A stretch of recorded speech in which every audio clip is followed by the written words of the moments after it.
Maintenant, je vis, je suis heureuse, j'apprécie. Mais ce que j'espère, c'est vraiment la renaissance. J'aimerais, c'est qu'ils prennent contrôle de mon cerveau. Vous n'imaginez pas pourquoi avoir autant mal comme ça, que vous n'arrivez pas à comprendre que c'est votre cerveau. Pause. La recherche tient une grande place dans le traitement et la lutte contre la douleur. À l'hôpital neurologique de Lyon, le professeur Garcia Larrea et son équipe travaillent depuis plusieurs années à l'utilisation de la haute technologie pour faire diminuer les douleurs chroniques. La stimulation magnétique transcrânienne répétitive, la RTMS, est une technique de neurostimulation non invasive qui consiste à générer un courant électrique bref et répétitif sur une région spécifique du crâne. Mouvement visible, hein? Ah oui. Ça fait plus de 10 ans que l'on a commencé à utiliser donc, cette stimulation magnétique répétitive pour analyser donc, son effet sur la douleur, mais la douleur de patients qui vraiment ont des douleurs en rapport avec une lésion du système nerveux. Aujourd'hui, pour être utilisée en milieu hospitalier, cette technologie ne peut pas se passer d'un financement privé. La fondation Apicil a été déterminante pour nous, pour pouvoir faire des choses. C'est grâce à la fondation qu'on a pu acheter une certaine partie du matériel, qu'on a pu payer des salaires à un moment donné où on ne pouvait pas les payer avec d'autres sources. Donc la fondation Apicil n'est pas la seule qui nous aide, heureusement, mais elle nous a vraiment beaucoup aidés. Parce que malheureusement, même si la douleur est théoriquement une priorité dans ce pays, et la douleur chronique encore plus, nous n'avons pas le soutien des organismes publics suffisant pour faire vivre ce type de recherche. Les patients suivis ici ont tous un lourd passé médical et les traitements médicamenteux n'ont plus d'effet sur leur douleur chronique. La RTMS est souvent la dernière solution pour les soulager.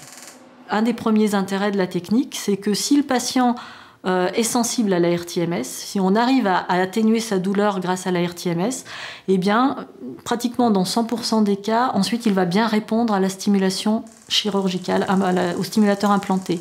Pendant la séance, en général, le patient ne ressent rien de particulier et l'amélioration de la douleur n'est jamais immédiate, mais plutôt retardée sur les jours suivants. C'est notamment le cas pour cette patiente, victime d'une rupture d'anévrisme. Elle ressent de très fortes douleurs dans les jambes. Elle a débuté avec succès des séances d'RTMS. Et au bout de ces 5 jours, quelques jours après, je ne vais pas dire miraculeux, c'est pas ça, mais vraiment, au lieu d'avoir une douleur à 10, ma douleur était redescendue à 5, 6. Je dormais, j'avais pu, parce qu'il y a la douleur où on a l'impression qu'un poignard. Quand vous marchez, vous avez un poignard qui remonte dans toute la jambe, ou alors vous avez l'impression, à la place d'avoir des poils sur la jambe, vous avez des milliers d'aiguilles, et quand, rien que le fait, même là, encore là, on vous caresse, ça enfonce ces aiguilles, mais c'est des choses insupportables, on peut même plus prendre sa douche. Pour certains patients, nous pouvons leur aider à passer un cap.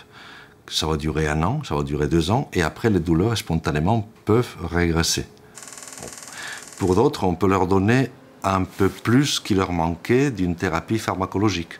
Quand vous avez un patient devant vous avec une douleur chronique et dans notre cas toujours une lésion, parce que c'est une douleur neuropathique que l'on voit uniquement, une lésion qui, elle, est à même de pouvoir expliquer cette douleur, nous sommes redevables de ce patient, c'est-à-dire que c'est ce qu'il nous raconte. Ensuite, tout ce qu'on peut faire, c'est essayer de quantifier ce qu'il nous raconte, c'est ce qu'on fait avec ce genre de charte, mais il peut y avoir des dissociations terribles entre la numérisation que nous avons fait ici et le vécu du patient. Par exemple, cette patiente, qui est très très claire, elle est très très très contente. C'est-à-dire, elle dit « ma vie a changé pendant les 3 semaines après la stimulation ». Mais si vous regardez la quantification, vous voyez que ici c'était avant la stimulation, ça c'est la semaine de stimulation. Effectivement, sa douleur baisse un peu, et ensuite, d'accord, on est d'accord, il y a une cuvette, et 3 semaines après, ça remonte. Mais ce n'est pas extraordinaire. C'est-à-dire qu'elle passe d'une moyenne de 8, qui est très très très mal, à une moyenne de 6,5. Bon, ça, pour elle, a été un changement absolu. Et donc là, je pouvais prendre ma douche, mais c'était un bonheur, des petites choses de tous les jours. Je marchais, j'avais pas peur que mes larmes me se mettent à couler. Et donc pendant 15 jours, ça a été bon, on va dire un bonheur. C'était pas disparu totalement. Je sentais des fourmillements, des petites choses comme ça, mais rien à voir. Disons que c'était vivable. Je pouvais avoir une vie vraiment normale. Allez, bonne journée. Bonne journée. Cette technologie apporte un réel bénéfice à certains patients, mais son fonctionnement est lourd et peut difficilement être envisagé comme un traitement à long terme. Mais là encore, la recherche avance. Nous sommes en train de travailler pour essayer de trouver des solutions moins lourdes, éventuellement des systèmes même de stimulation qui pourraient à terme se faire à domicile pour que les patients puissent avoir une solution au long cours.